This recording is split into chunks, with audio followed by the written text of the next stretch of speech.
Hello and welcome to the Embrace Your Destiny podcast. My name is Sandra Dawes and I'm your host. And if you're unfamiliar with the podcast or new to listening, the podcast is all about sharing the stories of women who have been through a challenging time in their life.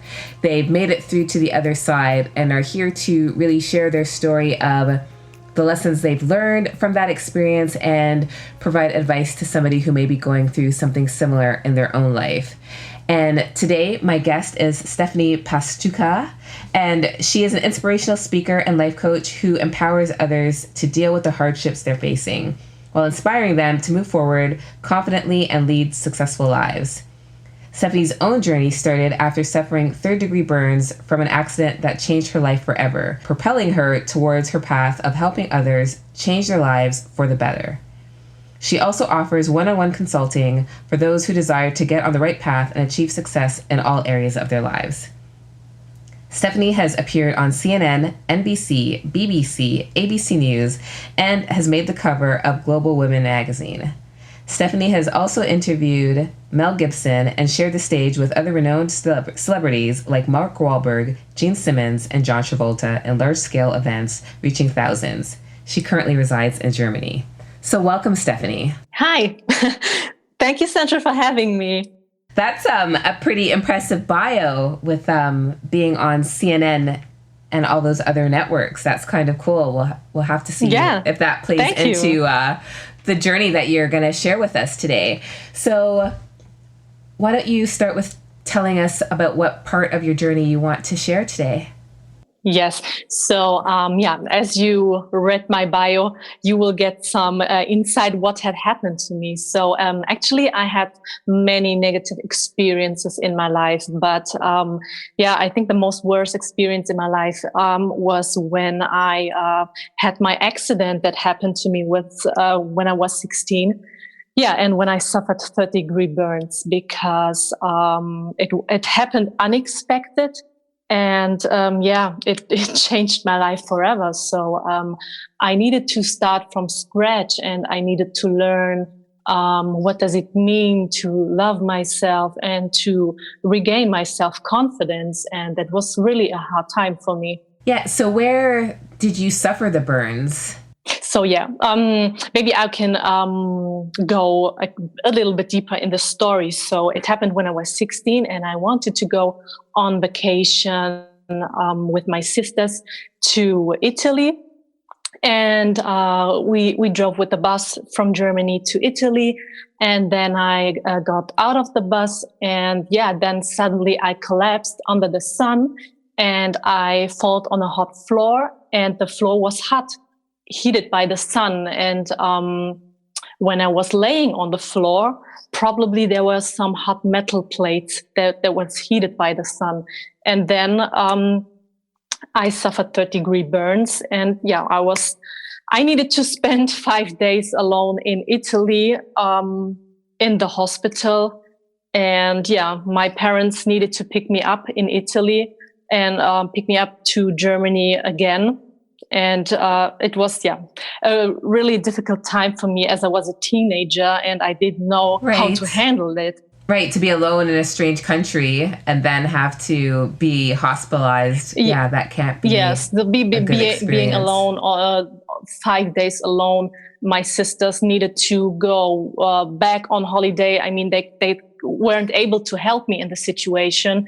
So my mother needed to come there to pick me up. And I think in Italy, it's a little bit funny, but I think in Italy, they cannot speak the they cannot speak the English language very well. You know what I mean? So it was very, very difficult. And and of course, with all this pain that you had, it was very, very painful and very hard time for me.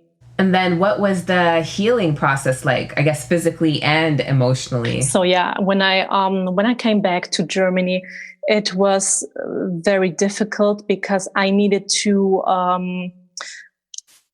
I was actually in a wheelchair because the wounds were so how can I say, they were fresh and they were very painful. So I wasn't able to walk at that time. So I was sitting in a wheelchair and then was laying in the bed. I just was able to lay on one side because just the left side of my body was burned the most. So the left shoulder, the left hip, and the left leg. So I wasn't able to sleep very well at night. Right. And then someone needed to come to me at home to heal my wounds. And actually it took, I think, maybe 1 or 2 years when it really was finished, the complete healing. Physically. Yes. Wow. Physically. So now I was in hospital again, that how can I say, to improve my scars then at the end of the healing, but that wasn't very good, and it just got me more and more pain, and there wasn't any improvement at all, unfortunately. And that's got to be a hard time to be going through that kind of stuff, right? Because as a teenager, especially as a teenage girl, like, your physical appearance is so important to you at that age. Really, right? Really it is. So, and I mean, I was 16, I was a teenager, you know, as you said, it's the best time of your life. You want to go out, you want to make a party, you want to go, I don't know, you want to meet boys. Wear short skirts and like summer outfits and yes. So when the summer comes, you want to wear nice dresses, and it wasn't possible for me because I was I hated my body at this time, and I think everyone who knows, everybody who has this kind of scars at your body, it's very difficult to show up and be just you, because you think people will point the finger on you. You know what I mean? Yes. You're very self-conscious. So, and I was hiding myself all the time because I wasn't able to show myself, and I was very, I felt uncomfortable in my own skin, and it took me a long time when I could wear dresses again, and and that I love myself again. Right, to feel comfortable. Yes. Mm-hmm. So what kind of work did you have to do to get to that point where you did like build up that self-confidence and get comfortable in your own skin again? So actually, when this accident happened, I didn't know at this time that would be such a difficult time in the future. You know what I'm saying? That I lose all my self-confidence, and that I had to rebuild my self-confidence again. So what I did at this time, a few years later, was that I found my passion in dancing. So I took some dancing classes, and so I was able to escape from that a little bit, you know, and was able to forget about my scars and focus on something else. Yes. And also I was able to find another passion, like doing photos and doing some kind of modeling. And although I had these scars, you know, it wasn't like a burden for me. I just wanted to do that because it was fun for me to do this. And at this time, I also had no therapist. I need to admit, because we were just overwhelmed by the situation, you know, because if something happened like this, you just want to, feel comfortable in your skin. My parents wanted to be, how can I say? They wanted to, protect their child, you know, and there wasn't, they didn't think about that I need maybe a therapist at this time. So I needed to learn from myself how to rebuild my confidence with seminars, with books, and also what I told you, with my dancing or with this modeling. So, and at this time it worked very well. Interesting. So how did the modeling opportunity come up? Like, how did you get into it? How did that start? by accident. So I was, I don't know, maybe around 18 then or 20. And really, I cannot say. It happened by accident. And then I started to have some photo projects, and I applied myself for some photo shootings. Yeah, and then it got more and more and more. And it was very, very fun, and I loved it. And today I'm in an agency still, and I have also some paid projects. So I'm still doing it, and it's not a problem for me anymore that I have these scars. You know what I mean? So I think what started with a hobby became, a job. Right. And, I would say, well, I just did a talk in the week about the fact that I believe everything happens for a reason. So you say coincidence, but I feel like it was meant to be, because it gave you the opportunity to share yourself in a way that you probably wouldn't have if you had the choice to do it on your own. Like, that opportunity came for a reason. Do you know what I mean? Because it allowed you to build that confidence and do something that, you probably wouldn't have volunteered to do if that opportunity didn't present itself, because of being so yes, exactly. And you see, I mean, like and everything, or these both things like dancing and modeling, it's all about your body. You know what I mean? It's like, if you dance, you get stronger and you have more confidence. And with modeling, it's also presenting your body in another way. You know what I mean?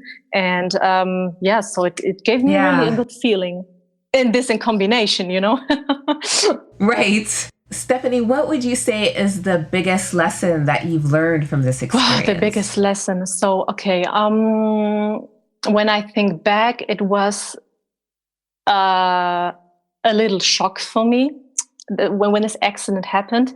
But now when I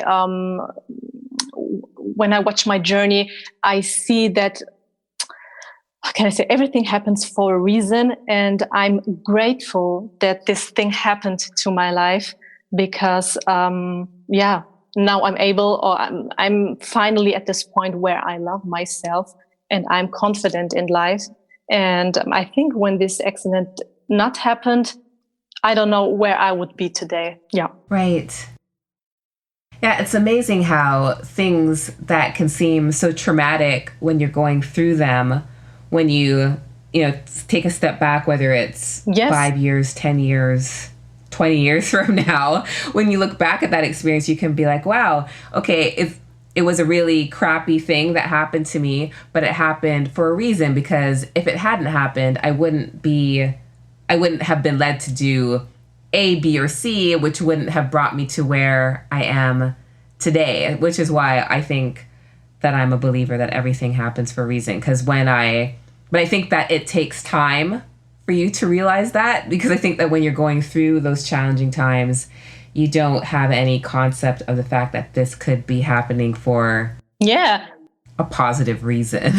You're just going through it and thinking about the pain, whether it's physical pain, emotional pain, of what you're going through in that present moment, and that you can't imagine that something good could possibly come out of it. But I think that that reason, that silver lining to it, does reveal itself. Yes, exactly. So now I as we said again, everything happens for a reason in life, that it happens that to teach you something, you know what I mean? But I mean, at this point, you weren't able to see that. Yeah. But I want to, how can I say?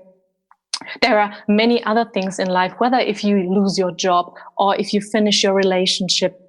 Again, everything happens for a reason. And I say, when when the one door closes, another door opens, and you need to be every time optimistic and faithful in life, and have that hope that everything will be better. Yeah, and I think that that's often the challenge, though, isn't it? When you're going through a challenging time, is that you can feel so beaten up by what's happening to you that there is no concept of the fact that it could get better, because we don't see it. And I think that's where this whole idea of having faith is so important, because you have to believe in something without knowing how it's going to happen or when it's going to happen. And I think that we can be so logically minded, where we think of, we have to know how it's going to happen and who's going to help us do it and that sort of thing, that when we don't know those things, it can be a bit more challenging to have that faith that it's all going to work out. Of course. To. And the thing is, you don't know when it will happen and how it will happen, or how can I be faithful when I have such a difficult and challenging time. But I mean, trust me, I have everything. I have every challenge in my life, whether it's with a job, with a relationship, or even with this accident. And I think my biggest strength is that I have this optimism in life and this faith that I trust in situations or trust in life. You know what I mean? And I just want to say something to my accident in the past, because you asked me what I learned from this. For me, it was such a good thing that this happened to me, because when I look back and I ask myself, why did this happen to me? And today I'm 32, and I finally realized that maybe I am the person to teach others how to handle this kind of situation. Because when I was 16, I didn't have a role model or even like a person who showed me how to handle this. Yeah. And somebody who had actually been through something like that to help guide you. A person that you can look up to, because as I live in Germany, I have no one here in Germany, like maybe a public person who I can look up to, or who have the same experience. You know what I mean? Yes. So, and for me, I'm already got in contact with a charity organization who is helping like children and teenagers who suffered also, who are burned victims.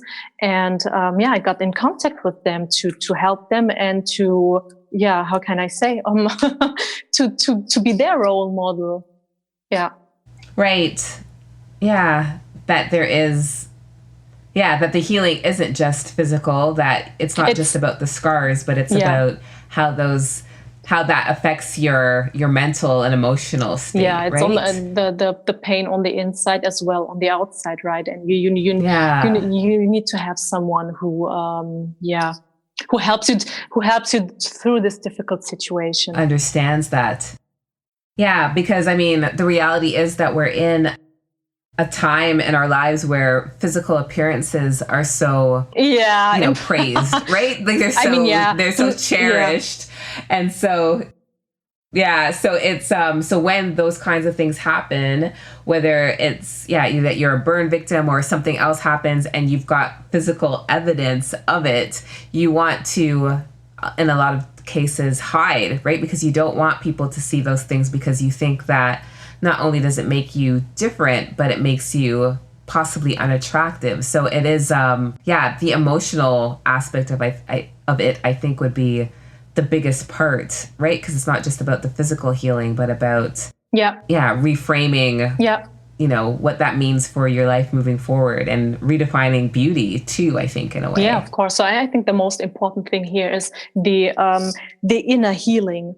Well, what does it mean the wounds or the scars, they will heal by time, but you don't know what's going on the inside. What are they feeling? And I know so many people out there, they are hiding themselves, and they do not want to, they are afraid to show up with their scars, because they're not confident within their body, or feeling uncomfortable in their body. Yeah, which is such a shame, because when you don't have that confidence, it's such it's so debilitating, right? Because it prevents you from putting yourself out there and really living the life that you ought to be living, because you don't feel worthy because of that that stuff. Exactly. Yeah. I think I don't have something to say. It's that you feel unworthy, not loved, and you're just always seeking for approval on the outside, approval, acceptance, and because you're not able to love yourself. You think you're not enough, Yeah. And whether you have scars or not, that's the biggest problem, I think, in society. Yes, absolutely. I was going to say that I think that that's, I think, a challenge for many of us, right? That feeling of not being enough. And I think, that the bar is, I think, raised in an unrealistic way, that we have this perception of perfection and that we're all striving to be perfect, whatever that means. And it's limiting us, this whole idea of perfection. I think especially in physical matters like this, having the perfect body. What does that look like? I'm not quite sure, but I think that we have to find a way to define beauty for ourselves and not try to hold ourselves up to a certain standard. The most difficult thing today is that we are how can I say, manipulated from social media and in general media. If it's all the models out there who've been photoshopped, and you think that's real. That's right. Yeah. No, I think that that's part of it too, right? Is understanding that there's this illusion happening on social media where a lot of the things aren't as they appear to be, right? Because if you saw the Photoshop version of that photo and then you saw the raw picture, it would, I think that would be, and I've seen some campaigns where they've done that, shown the Photoshop photo and then contrasted it with the original photo, and you look maybe at what a different person, almost altogether sometimes, right? And so it's it's an interesting world we're living in for sure, and I don't envy, especially young people growing up in this age of social media. I'm grateful that there was no social media at all when I was in high school, because I think that just adds another layer of complication to an already complicated time in our lives, especially as teenagers or even preteen. I think at this point now, I think a lot of the pressure is starting a lot younger as well. Yeah, exactly. And I think really for the teenagers, that's really a tough time, because they're all comparing themselves with the social media models or influencers, bloggers, and they all want to be, I don't know, like stars, and they do not know, they are not aware that it comes from within. You need to love yourself, and it's not everything from the outside or seeking approval on the outside, maybe on Instagram or Facebook. Right, about likes and that kind of stuff. Exactly. It has to be a little bit more. Stephanie, what advice would you give to somebody going through something similar? So what do you say to the kids at the charity that are burn victims and are struggling with accepting their scars and dealing with the emotional? So as I said, I want to repeat it again, that you have to stay optimistic and have hope and faith in life in general, and that you need to start within yourself, and you need to start accepting yourself, whether you have these scars or not. And that was my biggest challenge, to accept it and to love myself with the scars on my body. I need to accept myself, who I am with this, and that I'm perfect with this. Yeah. Right. Yeah, I think that's such a big thing. And it's overall, right, is to just love yourself and accept yourself for who you are, and not feel like you have to be different to be loved or be accepted by others. And that, it starts with, I always say, with yourself and doing that work. You are perfect in the way, just who you are, whether you have scars or not. Just leave out the scars. You can have a big nose, big ears, I don't know. So it's whether you have some body challenges with your body in general, but you need to really love who you are. That's all. And if you cannot love yourself, who should love you? Yeah. Yeah, Yeah, and it all starts with you. I have to repeat it again. So I see many people out there, if especially women, if they go to the doctor and doing their lips. I mean, you can do whatever you want, but if it looks unnatural, then it looks a little bit difficult. You know what I mean? Looks strange. And if I see other people out there, or especially women, I think you're maybe not happy within yourself, because then you would see that it doesn't look very good, and maybe you just want to have this approval from other people. Otherwise, you wouldn't do that kind of stuff, Yeah, I think that when you see people who are almost addicted to the modifications, the procedures, it is because they're not happy with themselves. So they do these surgeries or these modifications, whatever they might be, and it's never enough. Right? And I think that that's where it comes from, is that... Yes, exactly. Mm-hmm. That whole idea of never being enough. So you get the procedure done, you look in the mirror and you're still not happy, but it has nothing to do with the procedure or what you look like before the procedure. It's about the work. It's about what's going on in your head. And so until you figure that stuff out, then it's never going to be good enough for you. Right? And so I think... Yeah, it's about really, again, like you said, self-acceptance and being able to look yourself in the mirror and say, okay, yes, I have things that I'm not happy with, but that's part of who I am, and I'm going to learn how to love my imperfections and be okay with them, because that's just how I am. And I mean, if you're doing the work on yourself and there's really something that's really bothering you and you feel like you need to get modifications done, whatever they might be, then go ahead and do that. But if you think that doing those modifications are the key to your happiness or your acceptance from others, then I think that you will constantly be disappointed. Yes, exactly. That is the point. So I don't have something against like these surgeries. You can do that, as you said. Do it if you want to, improve your appearance. But if you do it constantly and you think really then it's never enough, then you really have a problem, because you will never be satisfied, because something is missing on the inside, Yeah. Yeah.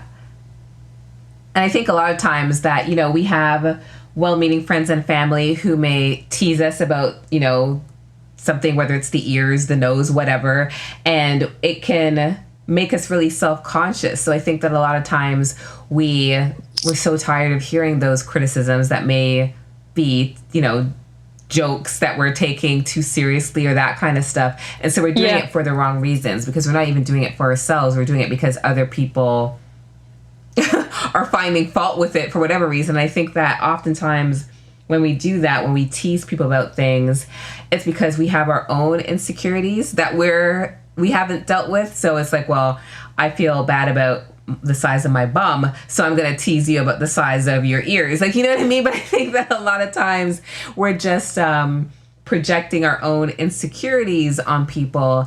And I think that if we all spent more time working on ourselves and figuring out a way to accept ourselves, we wouldn't be so worried about other people. Yes, exactly. So, and I mean, again, if you want to do something, I mean, if your friend is telling you have a big nose, I mean, how can I say that's not your friend? I mean, don't hear at them, or how can I say? Yeah, you don't have to take that seriously. And I think that, and I was saying that in another interview just a while back, is that I love the Wayne Dyer quote that other people's opinions of you are none of your business.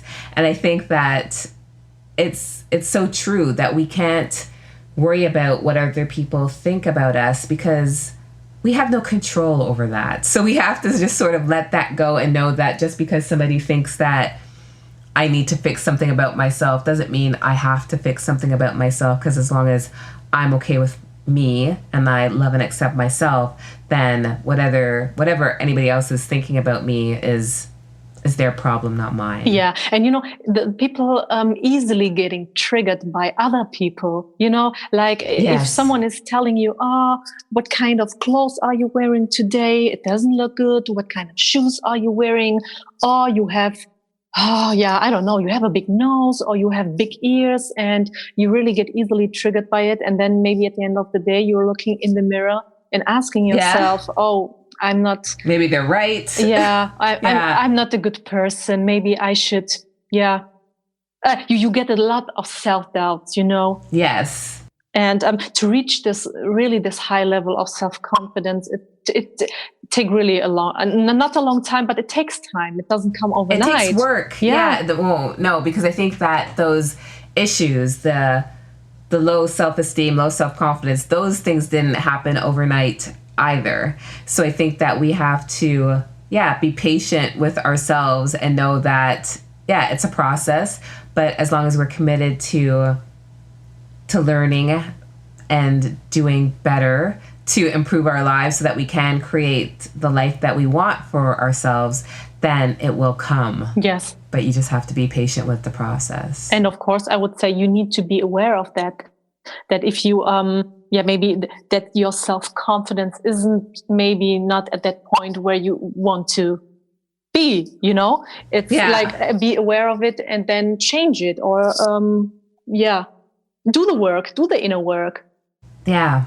But because I don't think anything can happen until you do that inner work. That's where it really starts to make a difference. Yeah, exactly. Stephanie, any final thoughts? Anything else you'd like to share? Oh, actually, love yourself and accept your body. That's the most important thing in life. Yeah. I think that's a great way to end it off, actually. Love yourself and love your body. Yeah, just be you and love yourself for who you are. Mm-hmm. Really. Exactly. Yeah. Stephanie, thank you so much for your time and for doing the interview with me and sharing your journey.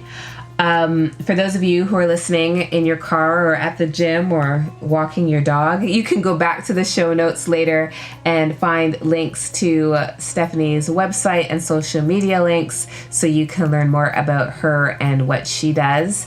And again, thank you so much for your time, Stephanie. And to the listeners, I will see you next week. Yeah. Thank you, Sandra. Thank you.